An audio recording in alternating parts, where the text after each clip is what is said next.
Nessa caminhada de mais de 20 anos de pediatria, eu de vez em quando encontro famílias, que vêm no consultório desabafar a respeito de que ouviram falar por um familiar, por alguém na escola da criança, que o seu filho teria algum problema, mas que eles, porventura, entendem que não, Então, a fala às vezes vem assim, a minha mãe diz que acha que meu filho tem um problema, ou a professora, ou uma amiga minha falou isso, a madrinha, e eu acho que não, acho que meu filho é bem inteligente, acho que ele é normal, ou acho que ele é igual ao pai dele, ou ele é igual a mim quando eu era criança. E eu quero trazer algumas questões a respeito dessa fala como pediatra, como mãe, como alguém que acompanha famílias há tanto tempo. Primeira questão que eu quero trazer ao seu coração, não tenha medo de ouvir essa frase de alguém, Então, alguém de repente vem e diz, fulano, acho que o seu filho tem um problema, porque ele tem, por exemplo, um atraso de fala, ou porque a forma como ele brinca é diferente, ou porque ele tem uma dificuldade escolar, ou porque movimentos que ele faça, ou a forma como ele usa um brinquedo, ou a forma como ele caminha, às vezes na ponta dos pés, ou como ele se gira, ou como, enfim, alguma coisa nessa criança trouxe essa fala de alguém. O meu desejo do meu coração é que essa fala venha à sua família sempre de forma respeitosa, porque eu sei que às vezes nós sabemos ser cruéis uns com os outros, E às vezes essa fala vem de uma forma ofensiva que já afasta o nosso coração da possibilidade de escutá-la. Mas faça uma crítica séria a esse respeito, Existe uma motivação, realmente existe um atraso de fala comparando essa criança com outras crianças da idade dela? Realmente, assim, a forma como ele brinca é um pouco diferente da forma como os outros brincam?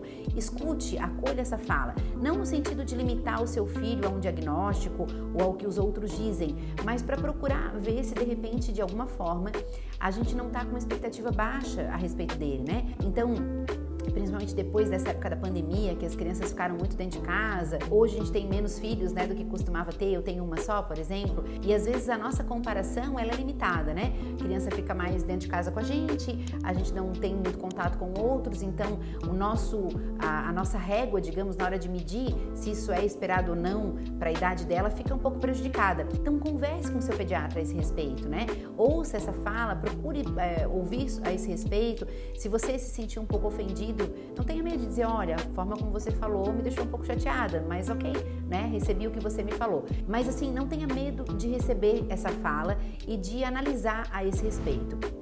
E aí vem uma segunda questão. Geralmente essa fala vem na escola e, de novo, eu quero dizer a você, não tenha medo de ouvir a escola. Então, é comum que professoras, venham trazendo uma fala para os pais.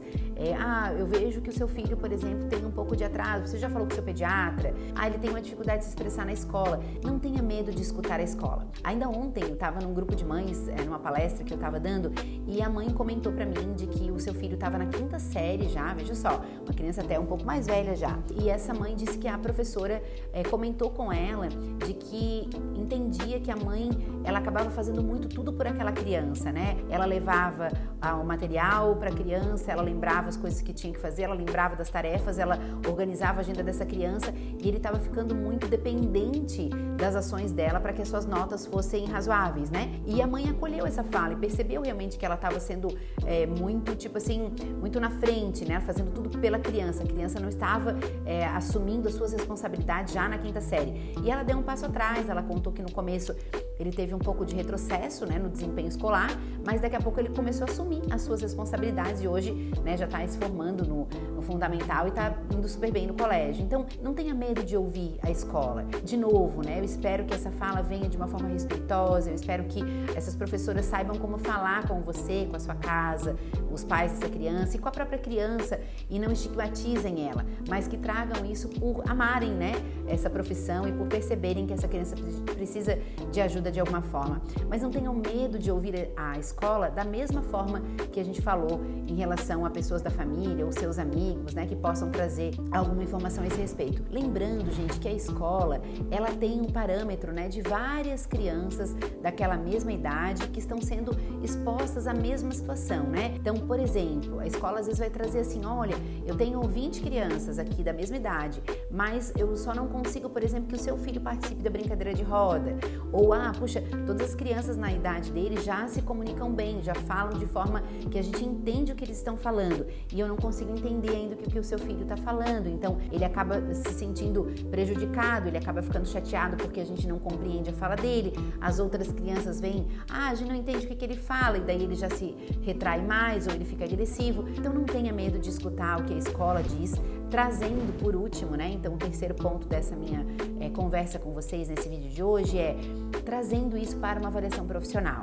Então, converse com seu pediatra, traga isso, por exemplo, para a especialidade multidisciplinar ao qual isso compete. Exemplo, né? A criança, ela tem um atraso de fala importante, então muitas vezes a gente vai precisar de fono. Ela tem uma dificuldade de comportamento, ela é extremamente agressiva, ela ainda morde, bate ou agride os seus colegas numa idade onde isso já não era esperado, ela não consegue regular suas emoções como a gente espera para aquela idade ou como já estamos conseguindo naquela turminha.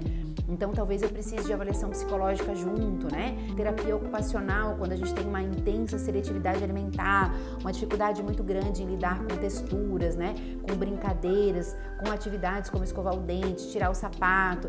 Então, que a gente possa estar levando essa criança para a atividade que traga a ele ao superar essa eventual limitação.